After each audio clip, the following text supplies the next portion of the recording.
Hi friends, welcome to Annam's Recipes. இன்னைக்கு இந்த வீடியோல மஷ்ரூம் புலாவ் எப்படி செய்யலாம்னு பாப்போம். மஷ்ரூம் புலாவ் வந்து ரொம்ப டேஸ்டியா இருக்கும், ஈஸியா செஞ்சிரலாம், டக்குன்னு செஞ்சிரலாம். இப்போ எப்படி செய்யலாம்னு பாப்போம். நீங்க என்னுடைய பொருட்களை வாங்கணும்னா கீழே வர்ற வாட்ஸ்அப் நம்பர்ல ஒரு ஹாய் போட்டீங்கன்னா எல்லா டீடைல்ஸும் வரும். அதை பார்த்து உங்களுக்கு என்னென்ன பொருள் வேணுமோ அதை நீங்க ஆர்டர் பண்ணி வாங்கிக்கலாம். இதுக்கு ஒரு கப்பு பாஸ்மதி ரைஸ் நல்லா கழுவிட்டு ஒரு 20 நிமிஷம் ஊற வச்சிருக்கேன். அப்புறம் 4 பல்லு பூண்டு, ஒரு அரை இன்ச் இஞ்சி அதை வந்து நல்லா இடித்து வச்சுருக்கேன். அப்புறம் புதினா கொஞ்சம் எடுத்து வச்சுருக்கேன், கொத்தமல்லி கொஞ்சம் எடுத்து வச்சுருக்கேன், 2 ஸ்பூன் நெய், அப்புறம் காரத்துக்கு 3 பச்சை மிளகா, உங்களுக்கு எவ்வளோ காரம் வேணுமோ அவ்வளோ போட்டுக்கோங்க. ஒரு பெரிய வெங்காயம் ஒன்று லேசாக நறுக்கி வச்சுருக்கேன். அப்புறம் ஒரு பேக்கெட் மஷ்ரூம், அதாவது 200 கிராம் வரும் இல்லையா, அந்த மஷ்ரூமை க்ளீன் பண்ணி இந்த மாதிரி பாதியாக நறுக்கி வச்சுருக்கேன். ஏன்னா மஷ்ரூம் வந்து குழஞ்சு போயிடும், அதனால் பெரிய பெரிய பீசஸாக கட் பண்ணி வச்சுக்கோங்க. அப்புறம் ஒரு 10 முந்திரி பருப்பு, ஒரு பிரியாணி இலை, 2 கிராம்பு, 2 ஏலக்காய், 2 சின்ன சின்ன பீசஸ் பட்டை, அப்புறம் தாளிக்கிறதுக்கு எண்ணெய், அவ்வளோதான். இப்போ மஷ்ரூம் புலாவ் எப்படி செய்யலான்னு பார்ப்போம். குக்கரை சூடு பண்ணிவிட்டு இதில் 2 ஸ்பூன் அளவு எண்ணெய் ஊற்றிக்கலாம். அப்புறம் 2 ஸ்பூன் நெய். இப்போ இதில் பட்டை இலை, அப்புறம் 2 கிராம்பு, அப்புறம் 2 பட்டை, அப்புறம் 2 ஏலக்காய் போட்டுக்கலாம். அப்புறம் முந்திரி பருப்பு அதையும் போட்டுக்கலாம். இதை நல்லா பொரியட்டும். இப்போ பட்டை கிராம்பு எல்லாம் நல்லா பொரிஞ்சிருச்சு. வெங்காயம் போட்டுக்கலாம். அப்புறம் பச்சை மிளகாய், ஒரு 3 பச்சை மிளகாய் கீறி வச்சுருக்கேன், அதையும் போட்டுக்கலாம். இதை நல்லா வதக்கிக்கலாம். இப்போ இஞ்சி பூண்டு பேஸ்ட்டு 1 ஸ்பூன் அளவு போட்டுக்கலாம். நல்லா மிக்ஸ் பண்ணி விட்டு பச்சை வாசம் போகிற வரையும் வதக்கிக்கலாம். 200 கிராம் மஷ்ரூம் நறுக்கி வச்சுருக்கோம் இல்லையா, அதையும் போட்டுக்கலாம்.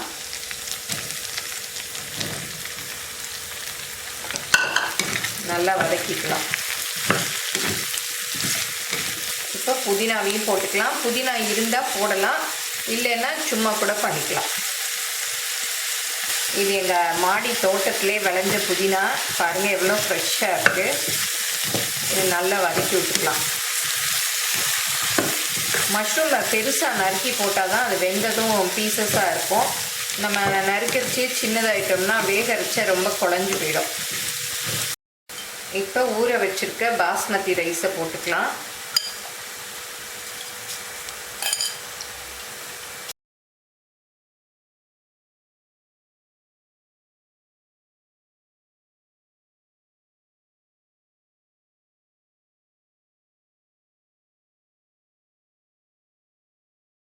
இப்போ லைட்டாக அப்படி பரட்டி விடலாம், இல்லாட்டா ஊறின அரிசி உடஞ்சி போயிடும்.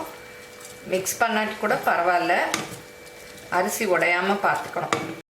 இப்போ 1 டம்ளர் பாஸ்மதி ரைஸ் போட்டிருக்கேன். அதுக்கு வந்து 1.25 டம்ளர் தண்ணி ஊற்றிக்கலாம். ஃபஸ்ட்டு 1 டம்ளர், அப்புறம் இந்த ஊற வச்சுருக்கோம் இல்லையா, இதையும் ஊற்றிக்கலாம். 1.25 இருக்குது, இதையும் அப்படி ஊற்றிடலாம். இப்போ இந்த புலாவுக்கு தேவையான உப்பு போட்டுடலாம். நீங்கள் ரொம்ப அரிசி உதிரியாக வேணும்னா 1.5 கப் அளவு கூட நீங்கள் போட்டுக்கலாம். நல்லா மிக்ஸ் பண்ணி விட்டுறணும். இப்போ கொத்தமல்லி, பொடியாக நறுக்கின கொத்தமல்லி போடலாம். நல்லா வாசமாக சூப்பராக இருக்கும் புலாவு. இப்போ பாருங்கள் நல்லா அப்படியே கொதி வந்துடுச்சு. இப்போ குக்கர் மூடி ஒரு விசில் விட்டுடலாம்.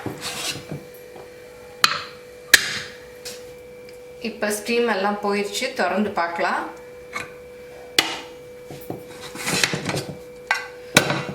சூப்பராக ரெடியாக இருக்குது பாருங்கள்.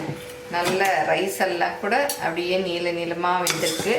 ஓரத்துலேருந்து அப்படியே எடுத்து விடணும். நல்ல உதிரியாக வந்துருக்கு பாருங்க.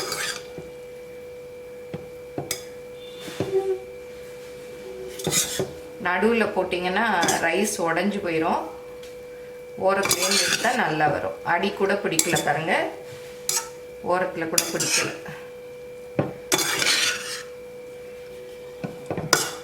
நல்லா வெந்துருச்சு.